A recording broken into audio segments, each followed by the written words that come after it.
When you own an Enagic Kangen water system, you actually own a water factory. With a push of the button, you can make drinking waters, cosmetic, cleaning, and even disinfecting waters. In today's show, we have Dr. Michael Donaldson going to be explaining the 2.5 strong acidic water. It's also known as hypochlorous acid, an FDA-approved medical disinfectant because of its ability to kill 99.99% of all known bacteria, viruses, and germs within about 60 seconds. If you're new to the channel, my name's Creel Hutchinson. Make sure to subscribe, hit a like button, and leave a comment below to say hello. All the documentation for this video are going to be found in the description, so check the links there. Okay friends, let's welcome us into the new world of public health.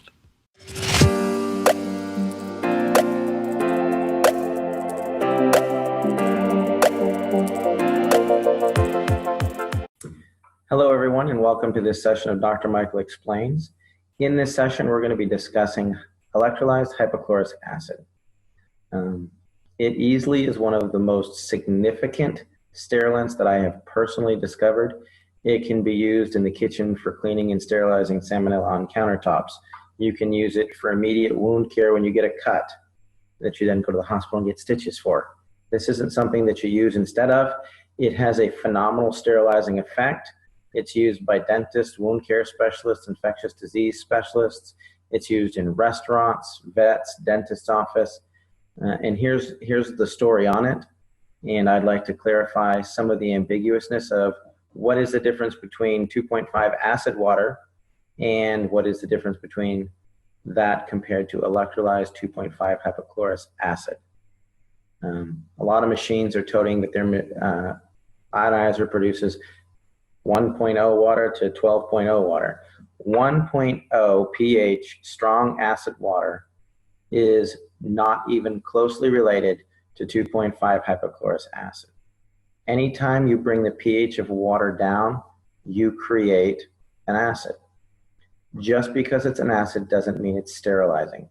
Soda, Sprite for instance, is 2.5 acid water. It's 2.5. But I wouldn't recommend that you start treating your wounds with it.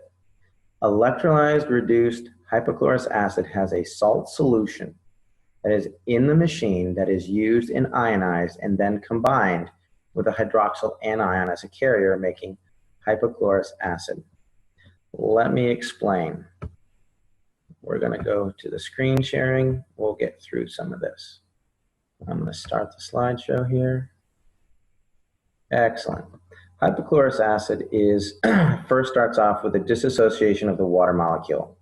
When water is dissociated with a large electric current, you basically separate hydrogen and hydroxyl anions. This releases molecular hydrogen, active oxygen, hydroxyl anions in a water that's been restructured for rapid absorption.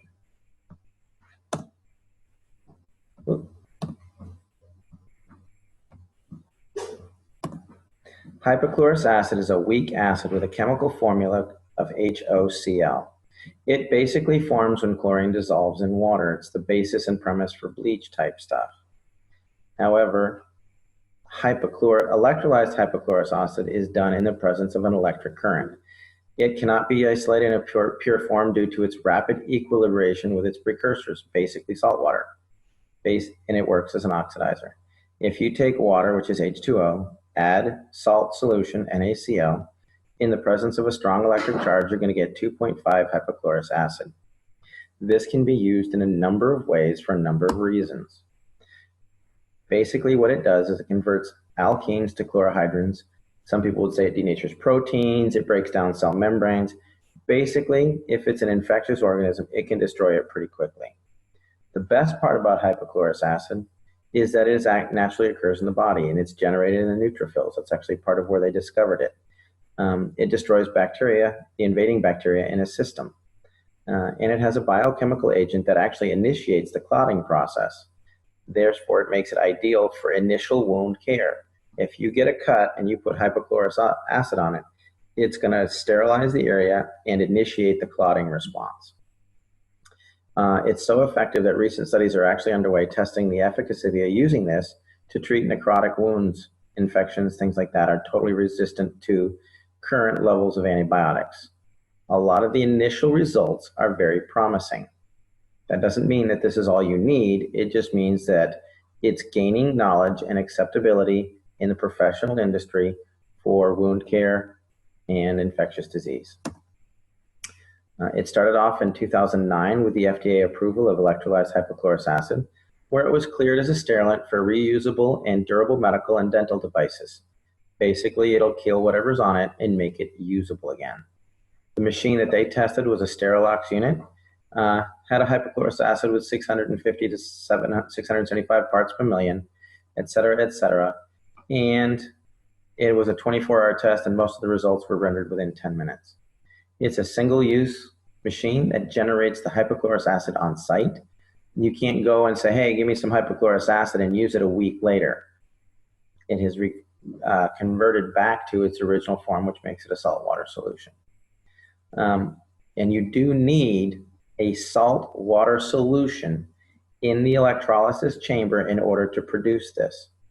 Electrolyzing regular tap water without the addition of a salt solution will not meet the FDA criteria.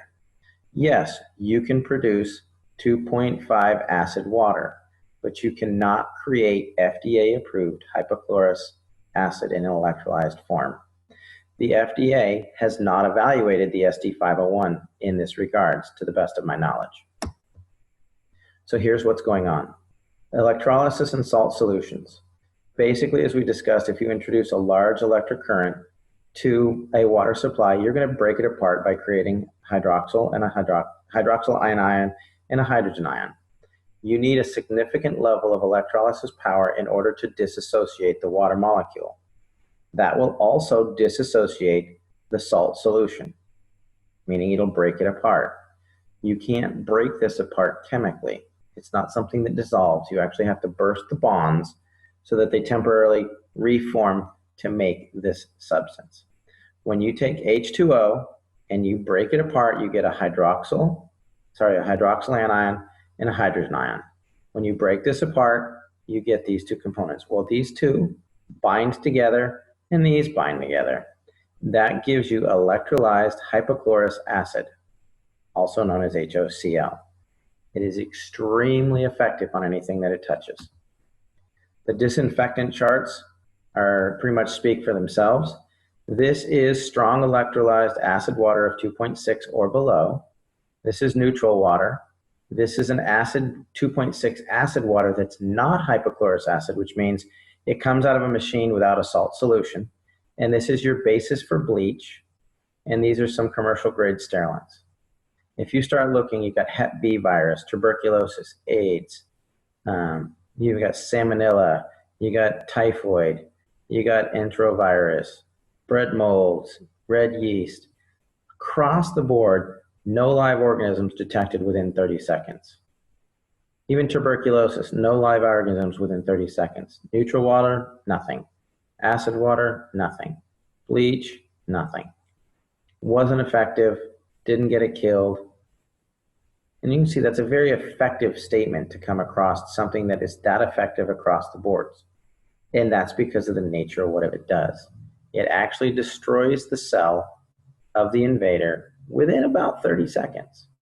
That way, a lot of times when you take antibiotics, you have to take them for days and days and days and days. Otherwise, you've just, quote unquote, fed the bug to make it a super bug. This one just kills it on contact. Now, admittedly, you're not going to take 2.5 electrolyzed acid water and drink it to try and kill an intestinal virus. You don't want to drink this. It is superficial. It is for wound care on the external surfaces. It is for hands, fingers, feet. If you get a cut, it's great. Even if you get like a sore throat, you can gargle with it, but then spit it out. Do not start drinking 2.5 acid water, electrolyzed. It is not what it's intended to do. Again, do not drink this. ATS Labs did an independent evaluation of the Enagix SD501 Super, and they tested it on a broad spectrum. They did staph, strep. In this report, they did strep and E. coli. On these slides, they did MRSA, which is kind of the bane of the hospital world right now. It's the methyl-resistant Staph aureus, and Crypti, which is the Klebsiella pneumonia. Across the board, ATS Labs found that the ST501 met the standards established by the FDA in 2009 for sterilization. A lot of these results were complete sterilization with an ATP meter in less than 30 seconds. In some of the wound care specialists and facilities that I've worked with and maintenance facilities for hospitals and such, they've run their tests, and the hypochlorous acid produces high levels of sterilization within a very short period of time, oftentimes faster than specialized chemical agents. Here's some case studies. This is my disclaimer. This is not designed to teach you how to treat wounds. This section particularly is dealt with a lot of the wound care specialists that I have worked with, a lot of the doctors, hospitals, and facilities. In all of the following case studies, hypochlorous acid was added to a standard treatment protocol. It was used in conjunction with all the other forms of traditional medical treatments. Fortunately, this has led to several joint efforts among physicians, myself, wound care specialists all over the country. And it is designed to better serve our patients. It's not an us versus them. It's not, oh, well, you need what we've got. That is not the case. This is for educational purposes only and is not intended to diagnose, treat, render assistance in any manner. And I'm not going to be giving out treatment protocols. I'm leaving them out on purpose. I don't want somebody going, oh, look at Dr. Michael on YouTube and he'll tell you how to get rid of that MRSA. No, that's not how this works. If you receive an injury, wound, or infection, seek immediate medical attention. Don't rely on hypochlorous acid only. If you have a situation where you have somebody like that, my contact information will be at the end of this slide presentation. You can have the physicians talk to me and we can set something up. I'm not going to go, oh, well, you soak it in this and you do that and you do this and you do that. That's not what this is for. We're trying to help get legitimate science with good studies that we can make this effective for everyone. With that said, let's begin. This will start with a MRSA patient, methyl-resistant Staph aureus. The gentleman received it in a hospital. It was post-surgically, had his gallbladder removed, and one of the puncture wounds where they went in to look around got infected with MRSA because of the scope. It ate a good chunk away. You can see that that's about 3 or 4 inches in diameter. After a couple of weeks, they ended up having to put a wound vac in this, and he did broad spectrum antibiotics. He did intravenous, he did oral, he did topical. He was doing a lot of things. After 5 months on the wound vac and all the antibiotics they were doing, he had pretty much a stale prognosis. It wasn't getting better, it wasn't getting worse. The wound got significantly smaller and started to heal. Within 7 days of treatment with the hypochlorous acid, it measured half the size. Within 18 days, it had greatly reduced, and his infectious disease doctor declared the margins clear. Not me, not the patient. He was working with his physician in this. And they ended up removing the wound vac. Here's another case. This person cut their thumb in the kitchen, went to the hospital, got stitches, and a good case of MRSA. If you look over here, you can see all the dead tissue starting to necrotize and get really, really unhealthy. They were looking to amputate this. Within a few weeks of the protocols, significant improvement, actually saved the thumb. Same thing here. This was a gangrenous finger, and using the 2.5 hypochlorous water, this gentleman was actually looking to have the finger amputated, and within 6 weeks, it was within a margin that he had full function. This person had diabetic ulcerations in the foot that had been there for years, began the protocols, and again, area started to clear up. This is my accident-prone son. He cut his leg taking the trash out and banged his head on a pipe playing outside.